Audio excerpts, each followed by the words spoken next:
Please note, archived episodes of this podcast originally aired on Unity Online Radio. Fascinating interviews and compelling conversations. Be present. The Diane Ray Show. Hi, everybody. Thanks for joining me for another conversation. So on this podcast, I try to share ideas and talk with people who have something to offer to make our lives a little better. And hopefully in the process, we'll learn something too. So today we're going to be focusing on plant medicine, which has been getting some attention these days with more and more people using medicinal cannabis for pain and anxiety control. And research is also being reignited into the healing properties of psilocybin mushrooms for a lot of uses, including healing depression, addiction, and PTSD. I'm reading this really fascinating book by Michael Pollan called How to Change Your Mind that kind of delves into all of that if you're interested. So you might want to check that out. But using plants to heal is having somewhat of a renaissance, which I think is really cool. I mean, actually, medicinal plants, of course, goes back to caveman times, thousands of years. And many drugs that we use today are derived from plant molecular structure. So it all kind of goes back to the plant, right? So I have a lot of friends who've been using Bach flower remedies, and they swear by them. And if you haven't heard of these, Bach flower remedies have been around since the 1930s, and they were developed by a British physician, Dr. Edward Bach, as a form of emotional healing. And he devoted his life to the discovery of 38 remedies that correspond to 38 negative emotional states. And they're taken as a tincture, and you might have seen them in stores like Whole Foods or Sprouts. And I did some research on this before the conversation I'm going to have today. And I read a study that was shared by the National Library of Medicine and National Center for Biotechnology Information.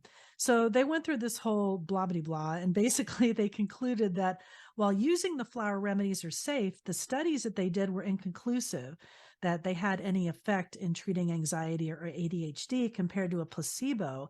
So kind of the scientific community in what I read wasn't really going all in on this or backing it up, but we're going to find out a little bit more about that. And I personally believe, the human body has a remarkable capacity to heal, and different remedies work for different people. So you shouldn't just throw stuff out the window, without trying it. So we're going to delve into this Bach flower remedy thing today with my guest. Dina Saalisi joins me, and she's put together a beautiful guide. It's called Listening to Flowers, Positive Affirmations to Involve the Healing Energy of the 38 Bach Flowers. And there's also an oracle deck that goes along with this. I just read the guidebook, but I really want to see the oracle deck because the pictures look beautiful. So this is meant for a tool for self-healing. And if you've listened to this podcast before, I'm a big believer in the mind-body connection and the idea that our emotions can govern our physical state or definitely be a factor.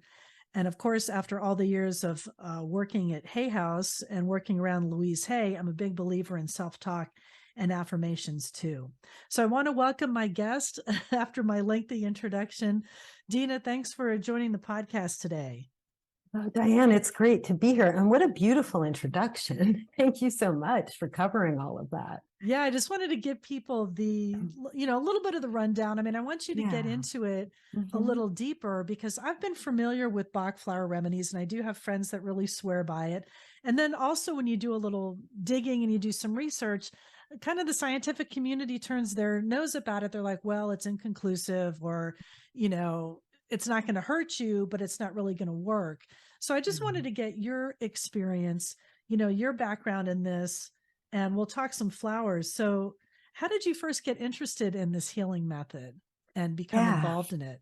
Yeah, thanks for asking. So I grew up in New Jersey on the East Coast, and it was a weird time in the 80s where there really wasn't, now I live in California, and there really wasn't much talk about self-healing.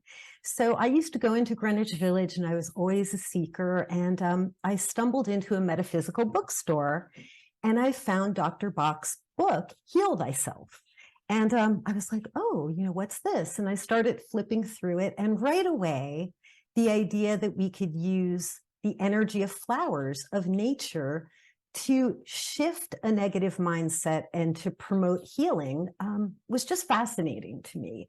So I ran with it. I was just that girl who would buy the remedies and play around with them. And so this was many, many years ago. This was the late 80s. And I would say through the years, I kind of dabbled, but it wasn't until several years later when I gave birth to my first child in 1995, my son, Max.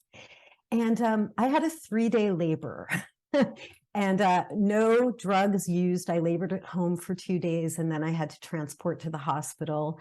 And what I most remember is after giving birth, both me and my son were just completely exhausted, completely depleted. And we went to a homeopath, and he recommended some really great homeopathic remedies. And then he said, well, have you used rescue remedy yet? And the light bulb went off. I kind of had forgotten about it. And I said, oh, no, good idea. And we immediately, went to a little health food store. I got a bottle of rescue remedy. And I was nursing my son. And as well as taking it internally, I remember I put some on my nipple and he nursed. And that was maybe about a week after he was born. And it was the first night that we both slept through the night.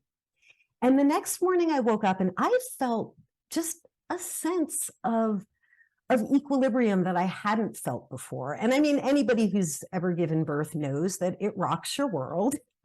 And of course, you're going to be out of balance. But this was different, what I was experiencing. And not only that, right away, my son seemed calmer. So I was sold. I used it for maybe about a week thereafter.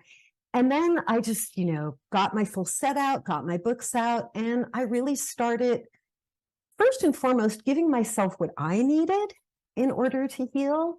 And then sort of reflecting on, what his needs were or what my husband's needs were at the time. And I was hooked. And for several years, I used it for myself. I used the method for myself. And then I sort of introduced friends and family to it. But it wasn't until about 7 years ago when I became a professional healer that I was working as a health coach. And I decided to combine health coaching with flower therapy. And what I noticed was that clients who'd never heard of flower remedies before, or clients that had been using them, were healing at a quicker rate. And I would be talking to other coaches, and they wouldn't be having the same success that I would be having with coaching clients. And right away, I would notice that people's emotional state would get more grounded. And quickly, I became a trauma healer, and not because I advertised as such, but more that I was willing to show up and really talk about my own childhood trauma. And so I was working mostly with women with these really deep abuse issues. And I was having these incredible results with the flowers. And so, for the last 7 years, this has kind of been my focus, my passion. I created the card deck. And, now what I like to do is I like to teach clients how to use the method themselves, because it was created as a self-healing method. That's interesting how you came to this, because I remember walking through a bookstore in Coconut Grove, Florida. I'm from South Florida originally. And that's how I kind of got into yoga, was the book fell into my lap, the Sivananda Companion to Yoga. And I still have it. And it was around the same time, like the late 80s.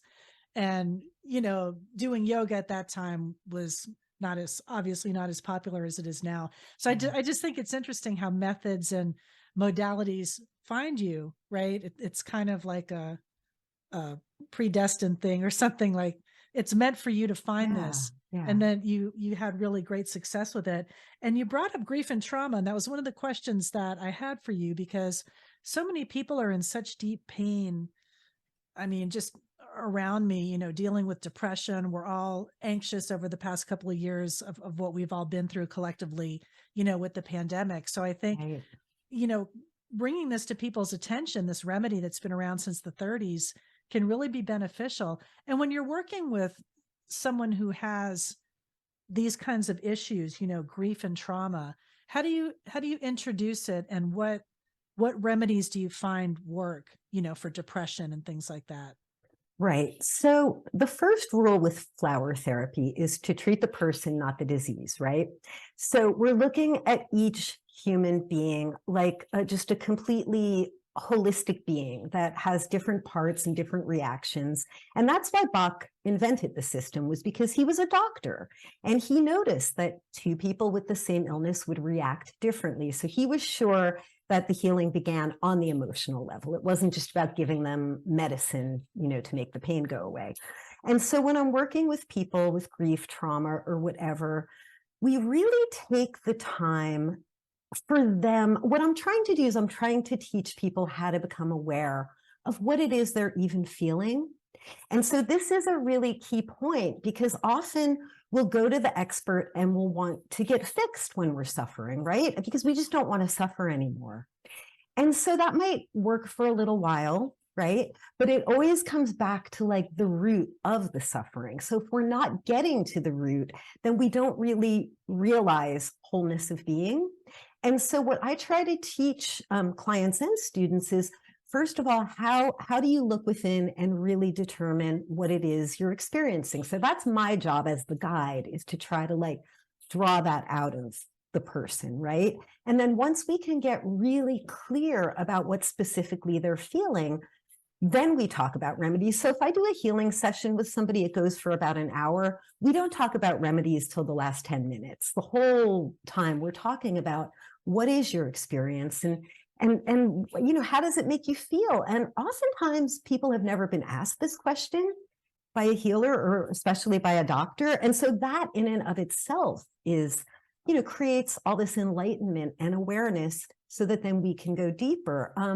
One little story and remedy that comes up for me around grief is I've worked with people who've lost loved ones to death. And I had one woman that I was working with who lost her brother. And, of course, she was just completely devastated by it. And there are two remedies that I look toward for grief. And one is Star of Bethlehem, which is one of the 5 flowers in Rescue Remedy. And this is for when we've experienced trauma and we're still in a state of shock, right? So there can be like a monotone voice, a faraway look in the eye, a shut down feeling. Maybe the person doesn't know how to access what they're feeling. So we'll work with Star of Bethlehem to sort of open up those pathways. Another remedy is Sweet Chestnut. And Sweet Chestnut would be more if you're past the shock state of grief, but you're crying a lot and you're just kind of like stuck in the deep sorrow, right? So it kind of helps you to get through it so that you can move to the next layer of healing. And a thing that I like to point out about flower remedies is that they're not, they're not going to ever make the emotions go away. What they're going to do is they're going to help us process them on a deeper level so that we can truly heal. I think it's so important to make people aware of that, what you're talking about, as far as them looking into what they're really feeling, because I think so often people are just in pain that they just want it to stop, that they're not really examining it, and I truly believe in the whole mind-body connection, especially in dealing with grief and trauma. And I'm seeing a lot more talk about it just in the past few years, books like The Body Knows the Score and, somatic therapy, and how people are really becoming aware of how things are stored in the body. And as I was preparing to talk to you, and I read an interesting quote from Dr. Bach that you have in the book, and I really like this. I wanted to share it. Disease is in essence the result of a conflict between the soul and the mind, and will never be eradicated except by spiritual and mental effort. And I just think how many medical doctors would probably even debate the existence of a soul, as something tangible, I guess, and most likely wouldn't suggest that there's an imbalance in your soul. And probably people that went to a doctor who said that, maybe some of them would say this guy's a quack, and walk away. But I think it is an important component that we don't talk about in healing, right? Is our soul.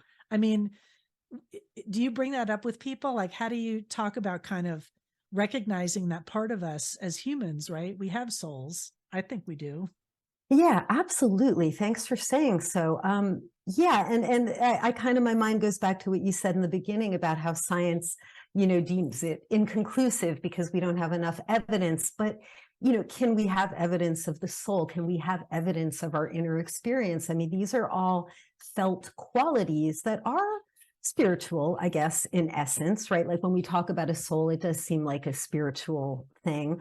And so I guess when I'm working with clients, I try to not get caught up in spiritual language unless that's the language they're speaking, right? So I don't know that I would roll it out to somebody like, your soul is suffering. Right. But it's more like what I like to really talk about is our inner experience, that everything that we feel, everything that we are inspired by, dreams, our dreams at night, I mean, like our dreams, these are all things that we experience that we know are real, but can't be proven, right? They like happen at an invisible, unconscious level.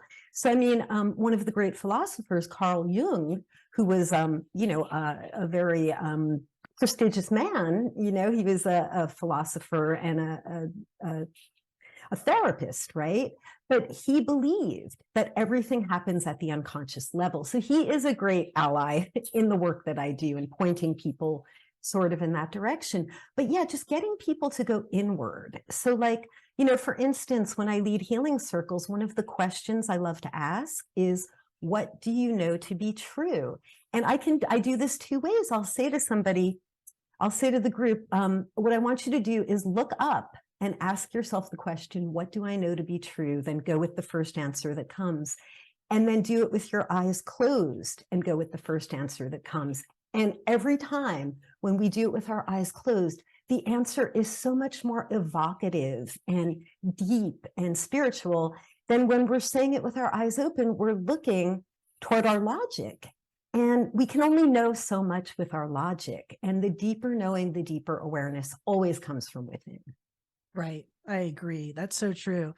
There was a great book that was out. I guess it's been like 12, 13 years, called The Biology of Belief, Dr. Bruce Lipton. Yeah. And he's talking a lot about how our beliefs, not just specifically our thoughts, but what we believe and how that affects our physical body. And you touched on that a little bit. I just wanted you to kind of expand on that, because I think that sometimes we're so rigid and dead set on believing something. And it takes a lot to shift that. And I think maybe when that shift happens, real healing can take place. Absolutely. And that's why I began to offer the affirmations to my clients. So fun fact. I wrote the affirmations when I was going through Bach practitioner training as a way for me to personally remember what the remedies were for. Okay, I had no I wasn't going to offer them to people. It was just kind of like my own little, cheat card, my own little cheat sheet. And then when I started doing it, I think I began offering it to like friends first. I was like, oh, do you want to try the affirmations that I have for the flowers you're taking? And people were just like, yes, I love this. I get to affirm what it is that I'm healing, what it is that I'm going through. And so, you're a connoisseur of Louise Hay. So, I feel like affirmations work in two ways. So the first way is they affirm the positive, right? So I know I am worthy and deserving of life's gifts. Like, what a beautiful affirmation. I'm going to embrace that. But then another way it works is, if this is the affirmation that you're speaking and you don't believe it, right? Like you feel bereft of that, then that's where we know we need to do the work. So in both instances, it points us in the right direction. And this is how we begin to change our mind. Like you're saying, change the limiting beliefs that we have. And that's kind of like, it's great because I was doing my Bach training and my coaching at the same time, and they were both completely aligned, because any good health and wellness coach is going to help you to create different awareness and shift your mindset from the negative to the positive. So it just interweaves beautifully. It does. It's kind of a natural pairing, that you put the Bach flower remedies, the essences, with the affirmations. And I know if Louise could see it, she would probably really love it. And she loved flowers too. Yeah. I don't know if Karina told you. Karina's the girl that helped us set up this talk, but she has her own rose, Louise Hay. So I will have to look for that. It was available here in Southern California a few years ago, the Louise Hay cool. rose. So it actually does exist. So she would be a big a big fan of this whole idea of marrying the Yeah. affirmations too. So how would you suggest, I mean, when you work with people, like how do you kind of get them to take that first step to even trying the remedies and Mhm. giving them a shot? Well, honestly, most people who seek me out like are already ready to take the step, I would say, because I'm not a conventional sort of, person that you come to. And so the people who seek me out, they're ready. And, if they're not ready, I can kind of tell by that first little phone consultation. And I might, kind of offer them a book to read or, put them in another direction until they are ready. And I've had people come back to me like years later after we had like maybe a 10-minute phone call. And then, it wasn't quite for them. And then they found me a couple of years later and they had done some deeper healing work and then they were ready. So it's kind of like when the timing is right. Yeah. Yeah. Yeah. So people, I guess that's true. They'd be a little more open to seek you out in the first place. And Exactly. then they would give it a shot. And really, I can't see the downside. Like, why would you not want to try? Mhm. If you've been going the whole round of, antidepressants and all this stuff and things just aren't working. Like, I mean, I have a family member who's, the sad thing is it's kind of like throwing darts, they'll put you on Effexor and Yeah. this and that, and it takes weeks to even find anything that works. And Mhm. this is something that you could use this in conjunction with medications that you're already on, right? Have you worked with people on that? Absolutely. I would say probably half of my clients are taking medication. And it's funny because they seek me out because, like you're saying, they're just not getting the results they want.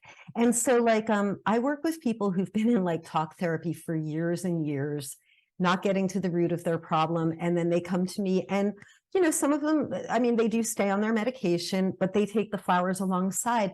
But then this whole other facet opens up and like they're just like amazed that they get to this deeper place within themselves that they can heal in a different way. And some of them go off the medication, some of them do not, and that's everybody's different. And I really am just there to support anyone in their healing journey. It's so individual. I mean, when I look around and see what people have been through and what works for them. I mean, I've seen people that have been able to heal from cancer, Yeah. using cannabis oil Yeah. therapy, and people are shocked. Others that Yeah. weren't, and it did nothing for them. So I just think the human body is so intricate and amazing, and that everybody should look at things individually and what's going to work for them. So that's why, even though I read that kind of negative review from the scientific, eggheads that say that Yeah. this isn't going to work, don't don't think that, because I don't think I don't want to say doctors don't know everything, but I guess that's kind of true. They Yeah. you can't always be exact all the time because the body is just such a complex machine. I think it's amazing that this guy, Dr. Bach, even back in the 30s, was able to identify these 38 specific flowers and their healing properties for emotion. It's pretty incredible. Yeah, absolutely. And one of the things that I like to reflect on is that, science is a tool, right? It's a tool, and what it does is it only knows what it's looking for, right? So if they're not really looking at energy medicine, or they don't really have a way to sort of see how the energy medicine is working, then they can't really say if it works or not from a scientific viewpoint. That said, I feel like energy medicine is becoming more scientifically proven. I mean, you talked about Dr. Bruce Lipton, he's a scientist. Yeah, Beverly Rubik, she's a scientist, and they all believe in energy medicine because of the way they go about proving it. They go about proving it by talking with people and gathering people's experience rather than just being able to measure molecules, right? So that's the difference there, I think. Right, right. Yeah, it's interesting to try to quantify energy medicine Yeah, when it's, ethereal, where we're not seeing it. right. But you have to agree, I think everybody would agree, we're energetic beings, right? Absolutely. There's there's a spark, whether you call it prana or chi, or, there's a force that's driving us, and people could say we're electrical bodies, as well, but we are energetic beings. So I think it's so great that you're able to bring this to people's attention again and have them pay attention to what Dr. Bach was talking about. Because I know I've seen the rescue remedy in stores for years. So it's been around. It's been around. It's been around for about 100 years, and people use it and it works for them. So, again, if we just, I do believe that the flowers actually hold an energetic resonance, that they do work on a subtle energy level. But if we're simply taking the remedy and we only believe it makes us feel better, but we feel better, then isn't that working as well? I mean, if it works, it works. And then the thing I love to point out too is I use it on babies and animals, and it works. I'm going to try that. Well, now that I've been doing some more reading on this, I have my 15-year-old cat that we're treating. She's an old girl, and I'm like, I'm going to try some of this on her because it can't hurt. Actually, I don't know if you could recommend anything for pets. Well, again, so for pets and babies, it's harder because they can't talk to us. So it's a little harder to discern. That said, though, we kind of get on their energetic level, and we know, what your cat is feeling. So there is a great book put out by the Bach Center, and it's Bach Flower Remedies for Animals. I highly recommend it. But again, it's like I couldn't just toss off a remedy without knowing what it is the cat's experiencing. Right. But I have met with clients, and done remedies for their pets. Yeah, I have. Yeah, I'm going to explore that. I mean, she's older with some heart issues, and you just want to make them comfortable. So even something just for like anxiety or things like that, to make them, make her a little bit more relaxed. So I'll have to look into it. Well, rescue remedy is always a great entree remedy to try first. Yeah, it's a good one to start. Yeah. And Dr. Bach, when he developed this, the specific rescue remedy, it was for anxiety, right? Was it for anxiety and depression, or? So actually, the amazing story is he developed it, for acute trauma, right? So when we're in the moment, we're having an acute reaction. It could be an automobile accident. It could be, I'm scared because I'm going to take an exam, but there's acute trauma. So it's the 5 flowers that he put together that, kind of brings us back to center, brings us back to the present moment. But he had great success with it because he was in England and he witnessed a boat crash. And there was a man lying on the shore, and he was a doctor. So he ran over, and the man was unconscious. And he took the rescue remedy and put it on the man's lips, and the man came to consciousness. So, so I know nurses who've used it, with the patient's permission, of course, with the family's permission, for unconscious patients, and they've had success with it. So it's kind of when we're completely shut down from trauma, it kind of re-enervates us, it re-energizes us and brings us back to the present. And in your experience, what's been a really dramatic healing story that maybe you could share, or working with someone where they really had, an incredible experience and were able to heal using these? Yeah, I mean, I have so many stories, but I have a really interesting one that was with a horse who didn't know they were taking a flower remedy. So my daughter was riding a horse on a trail, and this was her horse that she'd ridden many, many times. And my daughter's a very brave rider, and the horse was, a very good horse. But they were on a trail in the woods, and the horse stepped on a wasp nest, and it was really hairy. Wasps stung both of them. So my daughter went flying off. They were both, in pain. The horse went running off, but then came back. And so then about a week later, she didn't ride for about a week. Then about a week later, she was at the barn, and she went to ride her horse, and the horse was riding. And every time she came to a gate, she would stop and pull away. And she never did this before. And then we remembered that in the forest, there was a gate. There was a fence with a gate. And that's actually what the horse broke through. So I was like, oh, she's afraid of the gate. So there are 5 remedies that Dr. Bach classifies as the fear remedies. And one of them is mimulus, the mimulus flower. And it's for any fear that can be named. So I was thinking, well, she's afraid of the gate. So let's put some mimulus drops in her water. I'm not kidding. The very next day, went through the gate, no problem. Wow. Yeah. Fear abated. That's Fear great. abated. Yeah. Well, anyone who's listening to this podcast now, if you're looking for a natural remedy, this strikes your interest, definitely pick up Dina's book. It's available right now, Listening to Flowers, Positive Affirmations to Involve the Healing Energy of the 38 Bach Flowers. So before we go, though, I just wanted you to talk a little bit about the cards, because I don't personally have the deck, because I just read through the guidebook, but I did see the pictures and the artwork and everything is beautiful. So if people get the cards, how could they use those? Like pick one daily for like an affirmation card, that kind of thing. Right. So, Oracle decks are quite popular right now. And I think with typical Oracle decks, you pick a card, and that's kind of like, guiding you for the day or for the week or however you feel you want to use it, which is completely wonderful. They have the pictures on the front and the affirmations on the back.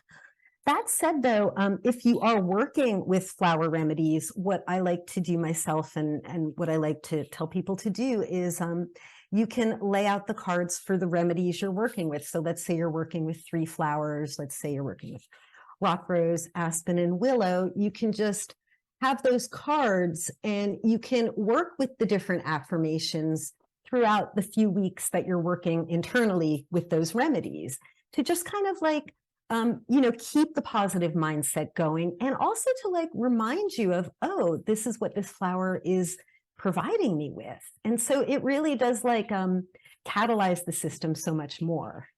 And who did the artwork? Yes, it's beautiful. So a very dear friend of mine, Audrey Violet. So the book, the affirmations and the artwork took us about 6.5 years from start to finish. It was a very slow process at the beginning. We did it without knowing where it was going. It was just an art project, a labor of love.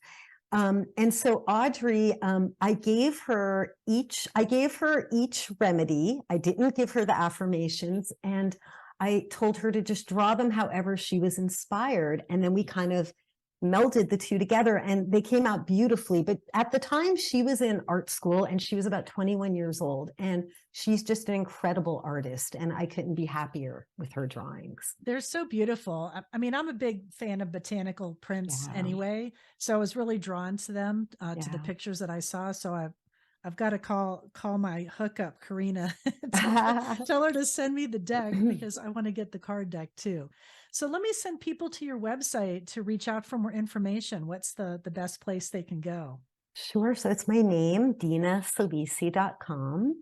And there's information there about my articles, classes. I do give classes, and I also offer healing sessions.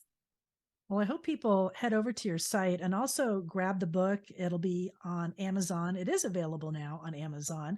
And that's Dina, Dinasaalisi, to look you up online. And also, if you like what you're hearing, if you like to check out this podcast, definitely follow and subscribe wherever you get your podcasts. And also check out all the other amazing podcasters that are part of the MindBodySpirit.fm podcast network.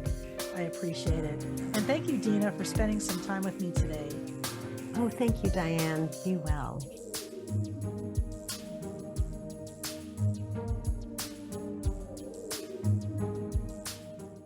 Thanks for listening. If you enjoyed this podcast, you can find more inspirational podcasts at our website, www.mindbodyspirit.fm, or you can download our free mobile app in the App Store.